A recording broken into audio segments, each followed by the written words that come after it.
Hi everyone. So आज चाहिँ म मेरो निजसँग बजार आएको थिएँ हैन. So उसलाई चाहिँ अब two options छ. One is मेला लाल बजार है त्यहाँ चाहिँ के देखेन मेला लाल बजार मेला लाल बजार अन्त अर्को चाहिँ क्याफे एङ्ला छ हो. अन्त उसले चाहिँ दुईटाबाट एउटा चुज गर्नुपर्ने हुन्छ कुन चाहिँमा चाहिँ अब उसले ठान्छ उसलाई चाहिँ त्यहीँ लान्छु म हो. So just keep watching. बहिनी अदा हो कम हियर. यताबाट चाहिँ एउटा छाना लु एउटा छ के ताना ल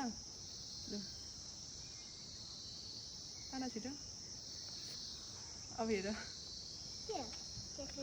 क्याफे एङ्ला सब क्याफे एङ्ला जाने तिमी कि मेला जाने भनिदेऊ छिटो जाने पिज्जा पनि खान्छु पिज्जा खाने ल बर्गर पनि खान्छु कफी पनि खान्छु म टु मच कम्ती एउटा मात्रै खानुपर्छ. अब के खाने रे पिज्जा एक्साइटेड